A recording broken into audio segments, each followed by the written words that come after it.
I guess you would say is the proper term for this type of environment. And I'm blessed to be joined by two fantastic individuals that got to have a great session, the foundation session on well, it was Transform the Data Center. Introduce yourselves. Obviously, I know who you guys are. We have Jeffrey Snover at the far end, holding up on the right-hand side of the stage, and we have Mr. Woolsey, Jeff Woolsey on the side. And I'm Rick Claus, and we are going to be talking about this new thing that we announced today, which is Server 2012 R2, System Center 2012 R2, and how it fits into this whole transformation of the data center. And the Windows Azure Pack. And the Windows Azure Pack to fit into that as well. Can't forget that. That's pretty awesome. You know, the one thing that I will bring up that you hit on an awful lot, and I'd like you just to kind of explain this for the people that are here, is this whole concept. You kept on talking about 3 clouds. Yes. Now to some of the people that are online, that's a bit confusing for them because they're used to like public cloud and then private cloud, like very simplistic kind of terms where you just kind of, as you mentioned, bolt stuff on. How is this different? Can you explain a little bit about this whole concept of where we're going with this 3 cloud strategy? Yeah, so the 3 cloud strategy basically says that we have a unified management platform, a unified software stack that then can be deployed in 3 different forms, right? It can be deployed in a customer's website or a customer's site, customer's data center, on their equipment where they have infinite control. They pick the hardware, they pick the configuration, they can control access to it. So it runs in a customer's data center. That's a customer cloud. Sometimes you call it a private cloud. Or it can run in the Azure data center. Now there we pick the hardware, we buy the hardware, and you rent it, okay? And we get great scalability, great elasticity. You can say, hey, I'd like a server. You get a server. You say, hey, I like 1,000 servers. You get 1,000 servers. You say, oh, actually I wanted 200 here and then 200 in Japan. Whatever, and you get that great scalability and elasticity. And then the 3rd cloud is service providers. So service providers, you can go and they own the equipment and you can rent it to them. And the great thing about service providers is they can provide lots of value-added services to help you get to the cloud. So that's actually one of the great benefits of the 3rd cloud is that these service providers help people. You know, a lot of people want to get to the cloud but might not have the skill set, etc. The service providers can help them get to the cloud and then they can stay doing it there, or they can decide, because of Microsoft's 3 cloud vision, they can start off in one cloud and then say, hey, I'd prefer the attributes here or I prefer the attributes there. I start off in the service provider cloud, but I really want the elasticity that I get in Azure, or I really want the control, and so I'm ready to bring it in-house. And so the nice thing about Microsoft's 3 cloud strategy is you don't have to necessarily be right to begin with. You can make a mistake and it's not fatal. And the important thing is it gives you the ability to move where it makes best business sense for you.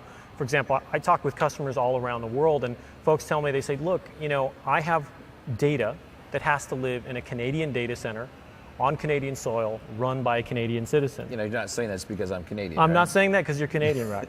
No, Canadians but I've talked with these customers, as well as Germans as well, that have said the same thing. And they said, no matter how great Azure I want it to live within my country, I've got data sovereignty. So are you going to try and push Azure? Are you going to try and convince me? And no. This isn't a technical argument, it's a business argument. You have legal reasons why you need to do that. The last thing I want to do is try and force you to do something that doesn't make sense. That's why with the 3 cloud strategy, it gives you the ability to run where it makes best and most business sense for you. If it's all about cost and it's about test dev, or it's about just going for the absolute lowest cost, maybe you want to go with a public cloud. Maybe you want to go do something like that. If you want to move to a service provider who is in a region where there is no public cloud or you don't have resources and they're already there, they provide you that reach and customization, it can be a great solution for a service provider. A private cloud is about control. A public cloud is about scale. Because with Azure, you can write an application, deploy an application, and then scale that worldwide. And we have customers that are doing that now. So that's why that's such a powerful message and something that's resonating very hard with our customers. Right, and some of their competitors have a take it or leave it approach to the cloud. Okay. Here's how you do the cloud, take it or leave it. And we have the nice benefit, I mean, I just love the position we're in, is that like, hey, we don't have a really dog in the fight. You know, if we're here to help you do whatever makes sense to you. We help you move to the cloud, whichever cloud you want to, whenever and at your own pace. And if you change your mind, that's good too. So ultimately, we get to look out for the customer's best interest. Well, and the fact that we run our own public cloud is so important. We have literally hundreds of global services that we're running worldwide. So we take so much, learning all of the telemetry, metrics, all of the things that we learn from running our own cloud globally at global scale, then feeds the requirements from Azure into how do we deliver the next version of server? What are the features? What is the telemetry? What is the debugging we need? How can we give you the best solution? And by the way, we're going to drive that back into Azure. Azure is going to give us requirements to come into server. And in fact, it's what we call this virtuous cycle for engineering. Now, you were using one analogy also that I found resonated well for understanding this, because again, a lot of people view the cloud as a bit apprehensive to get into, or they understand one version or the other version. But you were talking about how we're making it and evolving it into the point where it's basically like a plug and play service. Exactly. And is this a serious analogy that you're using, a plug and play service? Yeah, it is. But to be clear, it's going to take a while. Okay. It's not something that happens immediately. The original versions of plug and play didn't happen immediately. They took different iterations to be able to get there. Exactly. But that is our vision. And that's the point I also want to make about Cloud OS. Cloud OS is not a product. It's not a SKU. It's not something you go out and buy. It's a central unifying vision that then guides all of our decisions. It guides our decisions, our product planning. It's one of the reasons why the teams are working together in ways like every year, you do this poll that says, hey, what's going well at the company and what's not doing well. Historically, year after year after year after year, at the bottom of the list was, we don't work together as a team very well, different product groups. And guess what? That's completely flipped around. Yes. We are working together as teams better than we ever had been. If you could go take a look at the things we show, this guy did an awesome demo day. At the end of a release, we bring together all the teams and we say, hey, show us what you worked on. And they show the engineers. And team after team after team, it was unbelievable. They got up and they showed these amazing things and they said, and I'd like to thank this team, and this team, because without them it wouldn't work. Next guy, I'd like to thank that team, and that team. So the teams are working together very well. So back to the plug and play. Yes, it's a central unifying thought. The hardware abstraction layer was originally focused in on a single machine. Now we focus in on the data center abstraction layer. And I think that actually has the best example of what we're talking about. And we delivered it in Windows Server 2012. In the past, if you had a storage area network, how did you get that integrated into your environment? And the answer is with a rabbit's foot, right? Yeah, Best of luck, my friend. You're going to need it. And some aspirin. And it requires specialized skills, specialized people, different interfaces, different management techniques, and that sort of lots stuff. of aspirin. I call it the black art of storage myself. Exactly. And so now how does it work? And the answer is Windows Server 2012 ships with an SMIS service. The SMIS service will find, you'll take your storage area networks, just plug them into your network. We will find those, we will discover them, we'll enumerate all the devices, and then we'll make them available to the user. We'll make them available through the same APIs, command line interfaces, GUIs, inbox GUIs, and system management tools that we use to manage inbox Windows storage. So that's a perfect example of taking this notion of plug and play and bringing it to bear on the data center. Now we need to do it again and again and again. It's one of the reasons why I'm so excited about standards-based management and switches. So we showed Arista, not in our session, but in another session. Yep. Arista switches have announced that they are implementing standards-based management using our open source stack called OMI. Now what this means is you'll be able to go out there and buy a Windows logo device, an Arista switch, and say, oh, that Arista switch has a Windows logo device on it.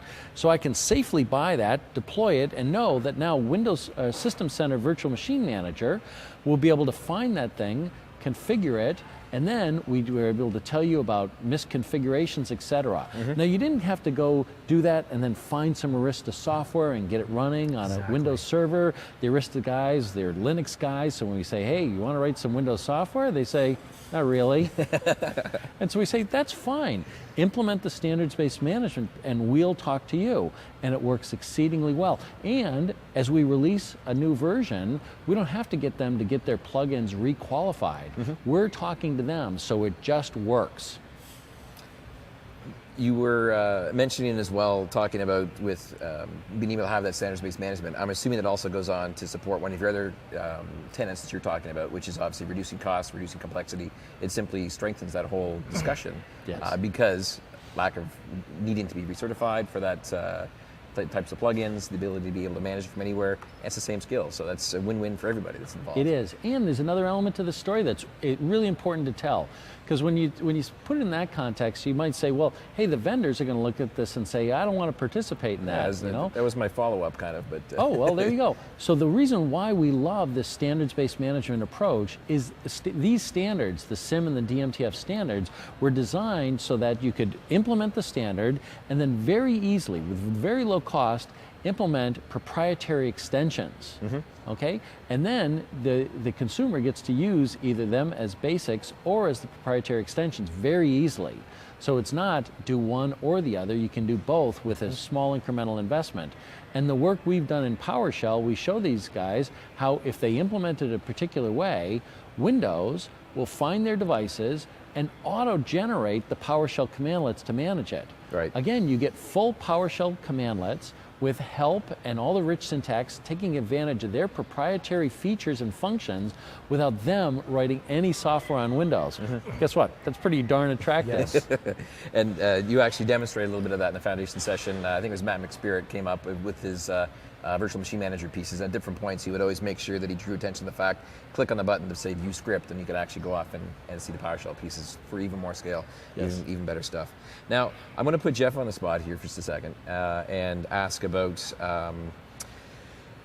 you mentioned demo days, and it came up in the keynote as being kind of a speed dating for nerds, and just, it's a lot of fun stuff that's in there. But along those lines, briefly, because this is only a very short live segment we're going to be doing, what would you say would be, I don't know, do you want to go top 10? Do you want to go top 5 Oh my goodness. for your stuff? Because both of you obviously are very deeply involved with the whole side of both System Center 2012 R2 and Windows Server 2012 R2. But if you had to narrow it down, do you want to do 5? Oh my goodness! I'll come up with a few top ones. I'm not going to give you a number, but I've been asked this question a number of times. I won't hold you to a number, but just especially after the keynote today. The standout ones. There's a number of things. First of all, again, everything we showed in the keynote, I always have to remind people we only have a few minutes to touch on a couple of things in the keynote. To be exact, I believe it's 18 minutes per section. If you measure it out. I think, I didn't have 18 minutes, I promise you that. But the point is, we have a tremendous amount that we're delivering in Server 2012 R2, whether it's, again, Hyper-V, whether it's networking, whether it's storage, whether it's automation, PowerShell. We've done a tremendous amount of work across the entire platform. So again, it's hard for me to come up with 3, but there's a couple that definitely do pop, and it's one of the reasons why I showed it today, which is storage tiering. Storage tiering, oh my goodness. I mean, after our session, I had another session following that. I got mobbed with people asking me about storage tiering because they are floored because we are harnessing the power of SSD and we're harnessing it for good. Okay, I mean, what we're doing is we're basically saying, look, we're going to take a couple of SSD and dramatically reduce your cost per IOP because we're going to introduce storage tiering. We're going to make it really easy. A point you always like to stress is we like to make the complex really, really easy that anybody can use, and that's exactly what we're doing with tiering. It's why I went through the process of actually creating the storage tier and then deploying it and actually showing you the crazy performance. So tiering is one that's just resonating across the board with everyone. Because there were questions on the Twitter stream during the keynote and also during other sessions saying, is it really that simple? Like, because you literally just selected the disks and then filled in the rest of the wizard and done. Yes. And that's all there is to it. Yes. Again, we call it software. We call it software. Again, there were 20 physical hard disks and 4 SSDs. That's it. There was nothing magical. It was all real code, all real test, I promise. So there's actual hard code numbers behind those dials that were going. That was all real. Yeah. And again, 20 physical disks, 4 SSDs. We walked through, we actually created it. A number of things to point out again is we have both mirrored versus simple types of reliability. We also introduced the new 3-way mirroring to give you additional resiliency against multiple disk failures. And then, it's like, okay, now that we've got this, let's go show you what the performance looks like. And it's really astonishing. There's different types of tiering. We have automated storage tiering. We also have pinning. So pinning is where you could say, I have this super important file, and I want you to take this file and always stick it in the SSD. So instead of automatically finding the hot blocks and putting the hot blocks in the SSD tier, you could just say, this file is always important, just keep this file always in the SSD tier. So for example, if you were doing a VDI deployment, maybe you wanted to have a golden master image sitting in the SSD pinned, guess what? You could do that and make that your master image. So there's a whole bunch of really fantastical things about tiering. didn't get a chance to show this, but we also have a write-back cache. So this allows us to really, even out, even as you have really spiky performance and you have really spiky workloads that are doing all sorts of things to really stress your storage out, a write-back cache just makes this really consistent. It's really awesome. Deduplication, as I showed earlier, on running virtual machines. So now it's about, you're counting. I'm just seeing how many you're up to now. Oh man, Three so the far. fact that you can run them on running virtual machines now is just amazing, because things for like VDI, where you can have a lot of common blocks there, can give you tremendous capabilities. Obviously, the live migration stuff is just awesome. I mean, live migration compression is one. The live migration, the last one I showed, which is the new live migration using SMB Direct and RDMA. Here's a little insider tip. When I ran the test this morning, when I actually did it in the keynote, that was the slowest that it's run all week. I was actually surprised that it ran that slow. Oh, yeah? It was still a lot faster than the compression version. It was still a lot faster than what we're shipping today, but that was the slowest that the RDMA had run all week. It's still early. We haven't even given out the preview bits yet, so we got lots of tuning and tweaking to do. And you can expect these numbers are probably going to get even better. I particularly like the RDMA one because it proves our operating system approach to the problem. I mentioned a number of times that our competitors view the cloud as something you bolt on top of a static operating system. And we fundamentally disagree with that approach. We take an operating systems approach to it, which is to say operating systems have two missions. We manage hardware resources for multiple consumers, and we provide application services. And our vision of a cloud OS is to execute those two missions in the context of a data center. Now what that means is we'll make any change at any layer of the stack in order to get the right semantics, okay? And so what we did in 2012 was we said, hey, we want to have fantastic performance at low latency with low CPU. So we took RDMA and we plugged it into the system. And then we layered SMB on top of it. And now, having laid that foundation work, now in this release, we're able to do live migration on top of SMB, which then uses RDMA, and so we get fantastic, like crazy. Did you demo the live migration? Yes. Oh, I wish I saw that. Anyway, just crazy, like mind-boggling stuff with that. And I can't believe you didn't talk about parallel rebuilds. Like one of the most exciting things. You're just a dope. No, the parallel rebuilds. This is interesting, a little bit geeky, but I love it. So here's the basic problem. Go hardcore geeky, Jeff. Yeah, Come okay, on. so here's the basic problem.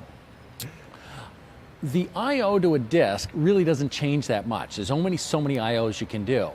Now the disk capacity keeps growing, but the I/Os don't change. So now imagine I've got a mirrored disk, okay? And I'm writing, every time I write to one, I write to another. And then this disk fails. What do I do? And the answer is, I got to read all the data from this disk, and I got to write it to this disk, okay?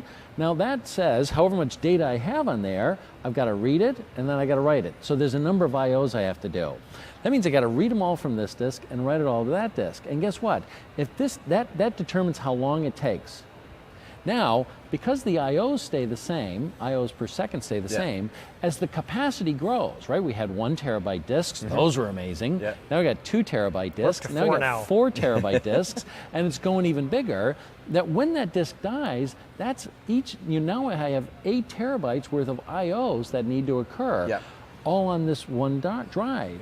So what that then means is the time that if something goes wrong with that drive, I'm totally screwed, goes right through the roof. Because look, this is a family show, Jeffrey. Oh, Men in Black moment. Yeah, that's right.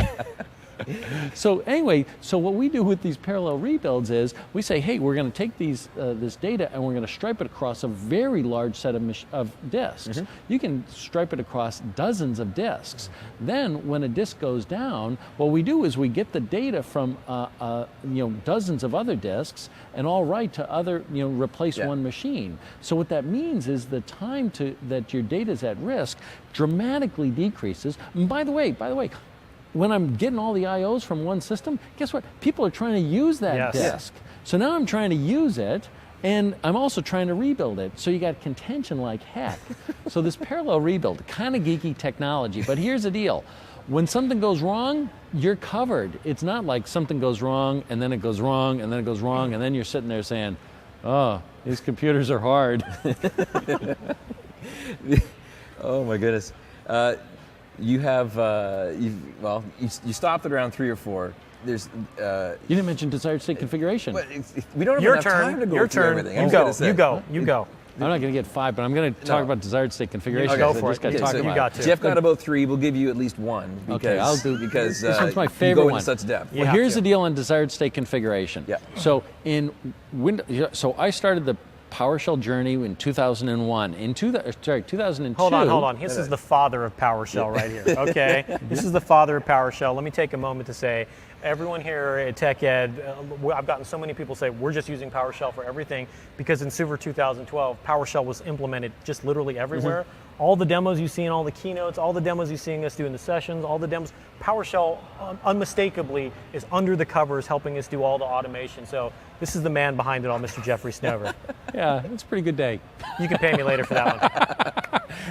And it's yearly calibration time. I didn't even remember that. Even better. Nice. Anyway, desired state So- configuration So is point the is that latest addition to his It has baby. been a very long road. It's been a very long road. In 2002, I wrote the Monad Manifesto where I highlighted the key things we needed to get to from where we are to a fully automated system.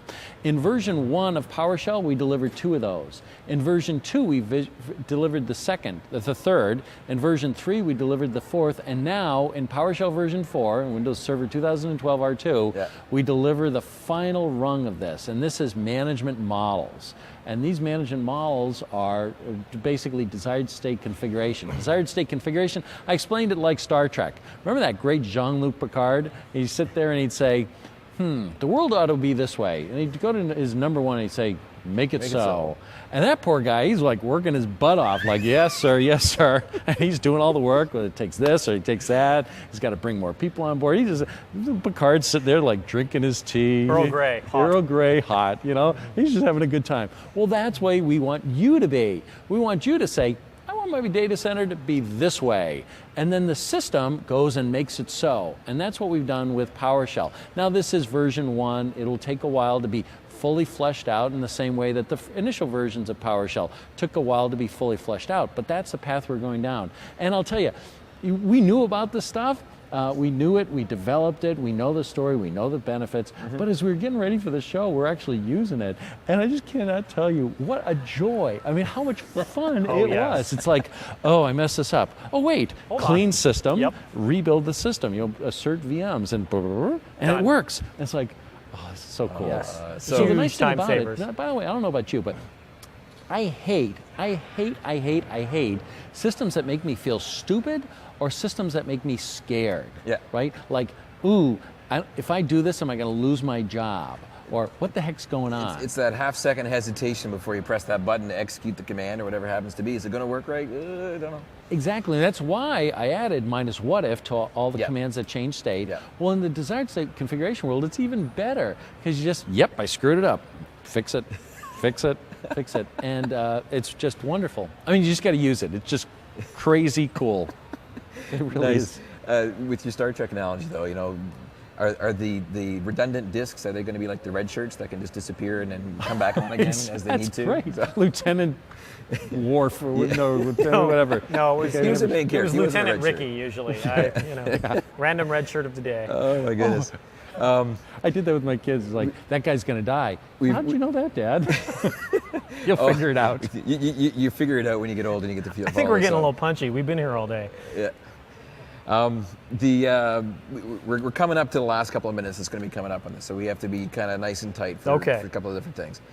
You listed off a bunch of stuff, but you were all talking about storage. Is storage the only major area that we may? No. I don't want to say that because that'll seem like it's just. But it's one of the biggest transformational things. What would be the next major, biggest wowzer kind of fire-breathing dragon solution besides the storage pieces that you're already talking about? Well, first, it just gets a little bit of airtime. First of all, take a step back. Again, it's a like 2012. It's a holistic release. We've made changes in automation, in storage, in Hyper-V and virtualization, in networking. It literally is across the board. So again, while storage is getting a lot of nice press today, and deservedly so. I mean, the tiering stuff is great. Hyper-V has some fantastic things, the live migration. The other thing I do want to point out is the cross-version live migration. I didn't get a chance to demo that this morning, but literally, one of the things that's really important is if you've set up your 2012 private cloud already, we want to make sure that we make it easy for you to go to 2012 R2. So you can literally drag and drop your virtual machines, live migrate them onto 2012 R2, and if your 2012 R2 is using tiering and deduplication, guess what? Your VMs just automatically take advantage of that. Right. And we're going to make it real easy to keep doing that forward. We want to make that an easy upgrade process.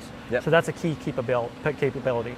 Some other things that we haven't had a chance to really dive into are some changes, for example, we made also for the remote experience and for users and for user-centric computing. We want to make sure that whatever device you're running on, you get great fidelity, great performance. And the RDP protocol, for example, has taken great strides forward again. And in fact, for Hyper-V now, you can get full-on copy and paste into your guests. You can get audio now out of your guests. You can get USB support in your guests, and all of this just continues to work with live migration.